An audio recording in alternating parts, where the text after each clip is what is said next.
You're watching the Honolulu Mayoral Debate, presented by KITV4 News and CivilBeat.com.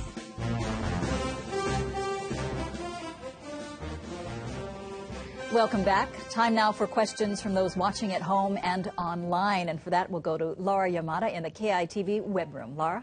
Well, Paula, our live wire has been hopping. Lots of great questions out there. But we're going to start with one for former Governor Ben Cayetano. A question for you. If you were elected mayor, would you agree to seek more county funding for the Elderly Affairs Division and provide more services for Honolulu's kapuna? Yes, one reason I'm in this race is because when I take a look at what the city is doing in terms of spending, I think about the senior citizens who live on fixed incomes. And in this equation, I'm afraid both my opponents don't know they exist. All right, thank you very much. Mr. Caldwell, 1 minute rebuttal. If I'm elected mayor, within the first 100 days, I will call together a kapuna summit where we'll bring in all the stakeholders. That means the federal representatives from Congress. That means the state executive branch. That means the providers in the state. That means the chairs of the committees in the state and the city stakeholders. That means the people in the council and then all the providers in one room to talk about what are the resources that we have. How can we do a better job? How can we work together to come up with a better solution to addressing our seniors? And once we figure out what the resources all are and we have our plan in place, we'll take action to address this, because a lot of it has to do with helping our seniors age in place and enjoy their years and be rewarded for the hard work and sacrifices they've made for us to live in a better community. All right, thank you. Mr. Carlisle, 1 minute. There's a Council on Aging that gives me information and concerns, and frankly, mobility is a real big one. I think one of the things that we're hoping is, and looking forward to, is when we do have the rail transit system in place, we hope that they're still going to be with us so that they can enjoy it. But obviously, these people are a tremendous resource in terms of needing services, and some of them are on fixed incomes. So that makes it extremely important for us to be careful with how we spend our money, so that there is money that will be able to be used to provide them with a better lifestyle, a more active lifestyle, which is one of the real advantages of transit-oriented development. The rail gives us transit-oriented development, and then when you have mixed-use neighborhoods, that you have kapuna in some areas, you have younger people, you have middle-aged people, and they all work together in this, and they get to live in a sense of place and a sense of community, which ends up ultimately benefiting everybody, and particularly the people who are elderly, who now have a role as mentors, as well as people who can be gone to for advice, and sometimes parental figures. All right, thank you very much. Now, Laura, our second question for our viewers. Laura? This question is for Kirk Caldwell. Paula, from our live wire viewer, would you consider surcharging the property tax owners along the rail line, those who may benefit the most, instead of making the entire island pay for it? You know, as when this rail line is being built, and particularly when the stations are developed, we're going to see, as been talked about by everyone, transit-oriented development. That means a rebirth around the stations, recreating neighborhoods. And there's going to be a lot of enhanced value. What I'm in favor of doing is looking to incentivize the private sector to build more affordable housing near the transit stations, so we don't have to grow out into our ag lands, so people don't need to maybe own 2 cars and can be closer to work and home. And how I would do that is through tax increment financing, saying that if a developer was to build something, and of course there's increased value, if they plowed back the revenue that would otherwise go into the city coffers into things like affordable housing, that is something that I think will benefit generations to come. That's what I'm going to be looking at doing. All right, thank you. Mr. Carlo, you have 1 minute. You know, I think the idea, or the theory behind your assertion is that ultimately this rail system is only going to benefit one part of the island, and I'd have to disagree with that. I would take as a very easy example of that the H3 freeway. There was an immense amount of controversy over it. People said it wasn't going to be useful. People says it wasn't going to do anything except for one particular area.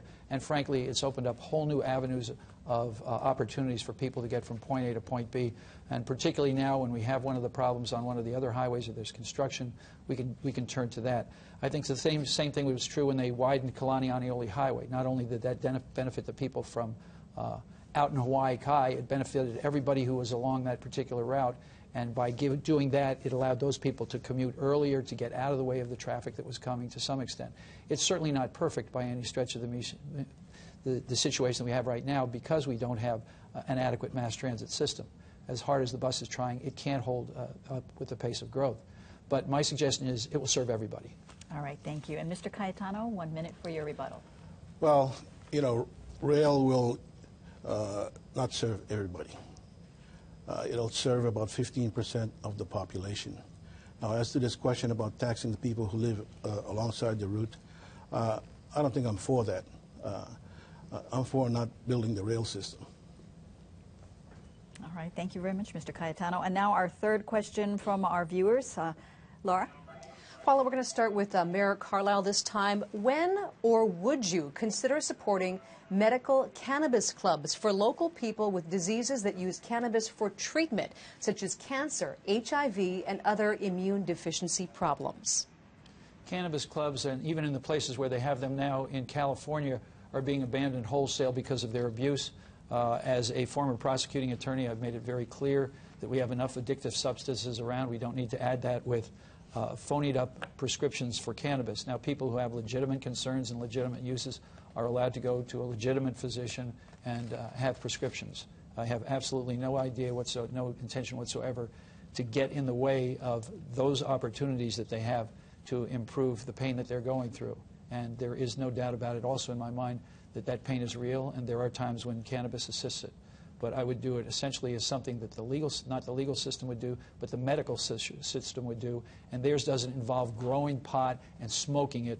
It has to do with another medicinally appropriate way of doing it. So I'd leave it in the hands of the doctors and not in the hands of people who are interested in cashing in on the crop of marijuana. All right, thank you very much, Mr. Carlisle. Mr. Cayetano, 1 minute rebuttal. Well, this is not a rebuttal. Actually, when I was governor, we introduced and passed a law which would allow the use of marijuana for medicinal purposes. The problem has always been, of course, that the federal government doesn't agree. I support, and I agree with Peter, that these things should be used for people who are in need. But there should be steps taken to avoid abuse of the privilege. All right, thank you very much. And Mr. Caldwell? You know, pain management has really become pretty darn good in the medical profession today. And what we're talking about here is pain management. I also agree that I think where you start is in the medical community when you have a problem with pain, and they will advise the proper protocol and treatment to address that pain. I am troubled with cannabis clubs because of the abuse that can occur, and I quite don't know how you could regulate it to avoid that abuse. So I would also turn to the medical community for advice, counseling, and the right protocol to prescribe. All right, thank you very much, gentlemen. We're going to turn now to our panel for another round of questions, and we start with a question from Chad Blair for Mr. Cayetano. Mr. Cayetano, the city is expecting the environmental impact statement on the Waikiki Auditorium later this year. As you well know, the issue of demolition versus preservation has divided past mayors. Where do you stand on this issue? I want to preserve the facade because I think it's important to pay tribute to the military and those who served. But that pool is not I think, can't be used for swimming, and we need to do something about it. Now, unfortunately, if you tear the facility down, it may affect the rest of the beach. And those things have to be really studied carefully, I think, before you do something like that. Maybe better to fill it up, make it into a volleyball stadium or something like that. Thank you very much. Mr. Caldwell, 1 minute. You know, Chad, as the managing director, I headed up the task force, helped to put it together, that studied what to do at the natatorium. And the good news is after 30, 40 years of politicians, both state and county, trying to deal with the issue, a recommendation was made, and this task force was represented by people from the armed forces, people in Waikiki, stakeholder groups, historic preservationist people. A recommendation was made to tear down the pool part of the natatorium, move the arches back a little bit mauka, and preserve that, and then put out 2 groins and create more much-needed beach space. Highly controversial. I was hoping the project would move forward. I've heard that Peter has slowed it down and is looking now to the state to maybe take it over. My fear is we could have another 30 or 40 years of nothing happening. We need to make a decision now. We need to honor the decisions made. And we need to improve that part of Waikiki with more beach. Otherwise, the place is going to fall. You're going to get a huge Kona storm. It's going to get knocked down, or a small earthquake. And that would be really unfortunate. Honoring our veterans means doing something better with what's there right now. Thank you very much, Mr. Caldwell. Mr. Carlisle, 1 minute. Mr. Caldwell is correct. I have been in discussions with Governor Abercrombie, and we're trying to figure out whether we can have a situation where it returns to the person who had it originally, which was the state, and ultimately end up trying to figure out if there is a sports opportunity or a new use of it that would be available.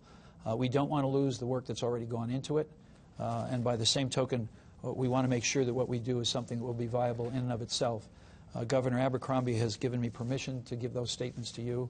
We're looking forward to working it, and to some extent we've brought everybody to the table to sit here and try and work this out and see if the details might work. And there was a ray of hope at the beginning, and I hope it's still there and growing. All right, thank you very much. And now we have a question for Mr. Caldwell from Catherine Cruz. Mr. Caldwell, you were Mufi Hanneman's managing director and were supported by Hanneman in the last election 2 years ago. Is a vote for you a vote for Mufi Hanneman? Please provide specific examples of how you are different from Mayor Hanneman.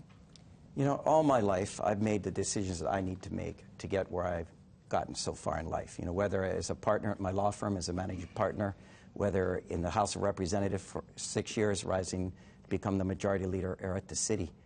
I make my own decisions. I make my own policies. Sometimes Mufi and I would agree. Sometimes we didn't agree. The point is that as his managing director, I did the work that was requested. I am now running for mayor. And we break on issues and we agree on issues, just like the three gentlemen here. I am so excited about running again. I'm really passionate about addressing all of the issues that we face here at the city, not just rail, but everything else that needs to be addressed every day to make our life better. I believe those issues are not being addressed properly today. They're not even really being talked about very much in this campaign. I want to focus on those issues and address them, get elected, and do a better job. Mr. Carlisle, 1 minute. You know, Kirk is in a difficult situation because virtually everything that happened previously was under an old style of management, which was essentially extremely thumbs on and over and controlling the people. And the two people obviously we met the most with when I was in the prosecutor's office was Trudy Sato, who had the complete confidence and most of the work put on her by Mayor Hanneman. But the time has come to stop that, and the time has come to move on and out from this what you call hands-on, which could be described as micromanaging or power and control type of mayor, to somebody who empowers their employees. You give them the power to be able to be creative, to be entrepreneurial, to do those things that they do best. You leave it in their hands, and then you will be absolutely startled and amazed by how much can be done, how quickly, because you're not sitting there constantly putting your thumb on them and sticking your nose into their area of expertise. What you do is you let them shine, and that's what's going on across the country and across the globe in terms of management and leadership. Mr. Cayetano, 1 minute. Well, I think Kirk, when he was managing director, pretty much followed what Mayor Hanneman wanted.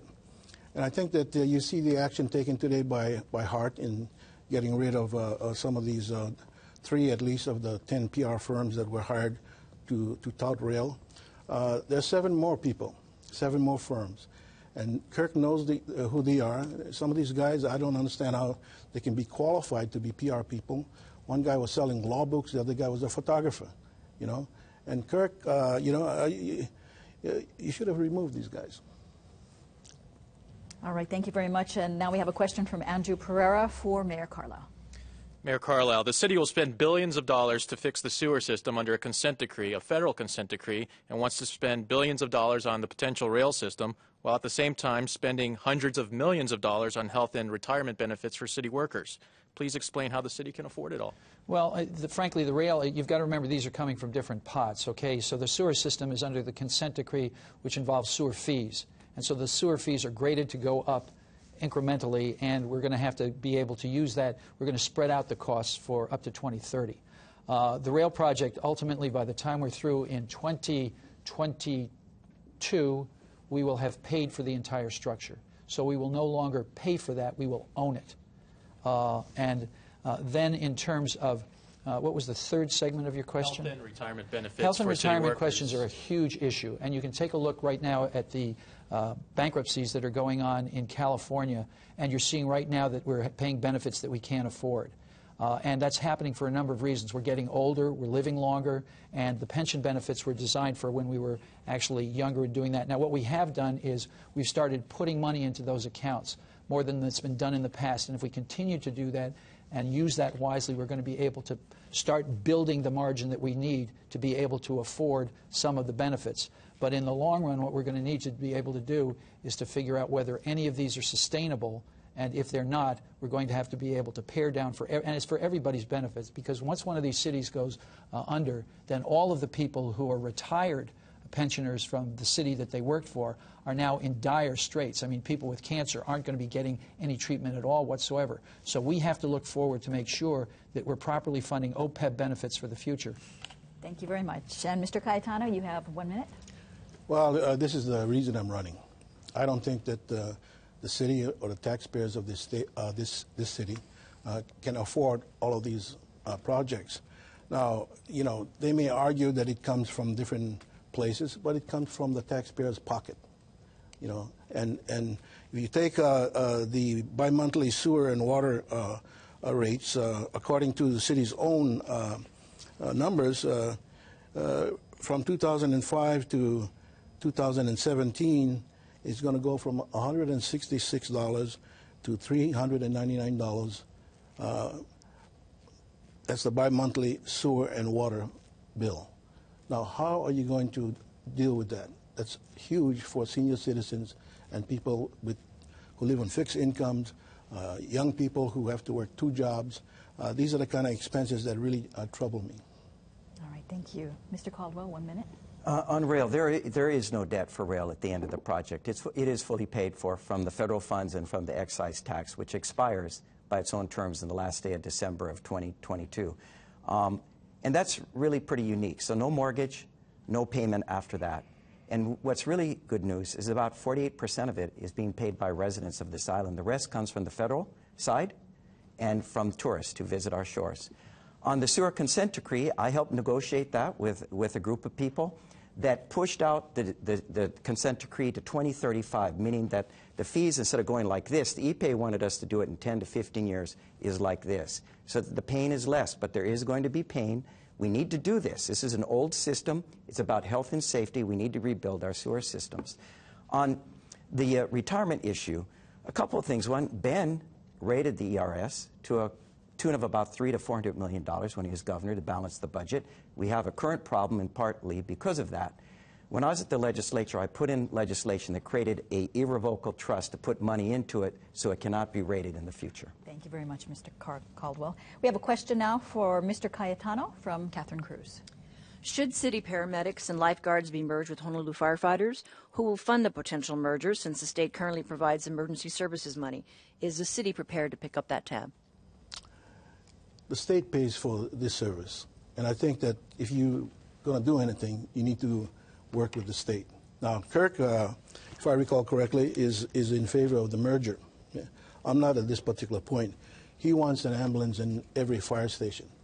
As I understand it, there are 41 fire stations on this island. EMS has only 19 ambulances. And I've been told that every ambulance will run about $1 million at least when you equip it as you should. So right now, I'm going to take a look at the study that the city made. And by the way, there's a great deal of controversy about that study. You read about it in the paper. And Kirk, I think you were the managing director when that consulting contract was given. And I've been told that the company that did the study is the Association of Fire Chiefs or some organization like that, which seems to me has an inherent conflict of interest. All right, thank you very much, Mr. Cayetano. Mr. Caldwell, you have a 1-minute rebuttal. I am in favor of the merger. In fact, I worked to put together the task force to study the merger, and the conclusion was that it should go forward. After I left, that study was done that Ben talks about that showed that there was going to be a savings of about $10 million. But here's my point. If it saves one more life, I'm in favor of it. That's the number one job of any mayor. And we have 43 fire stations and 25 EMS stations. We have more ambulances than that. And we can put them into fire stations closer to where we live so they can get to people who are in need of care, health care, and taken to hospitals. This is critical for me, and it's going to save money because we're going to combine the purchasing of equipment and fleets, combine training, combine the call center. These are all going to save money, but more importantly, it's going to save lives, and I'm for that. Thank you very much. Mr. Carlisle, 1 minute. You know, it's unfortunate that the procurement procedure under the previous administration that resulted in awarding of the contract to assess fiscal viability of merging the city's EMS with fire was tainted by skewed scores. Somebody went back and recorrected their score. So that's a real serious issue in terms of whether or not that's something that's viable. Two, every other city contract awarded in this administration is done so within the strict guidelines and enforcement of the procurement courts. But the other thing that's more important here is ramming a bunch of ambulances into a particular area is not necessarily viable or useful. We just opened up one in Eva Beach that's dedicated to there now. But more importantly, do you know that we've tried to put fire and EMS together 4 times in the past, and it's always failed because nobody went to the trouble of doing it step by step. It was sort of like basically trying to put a square peg into a round peg into a square hole, and that's really created, or maybe it's the other way around, I can't figure it out. But this is a really bad idea, and that's what he's done, and it's messed up. All right.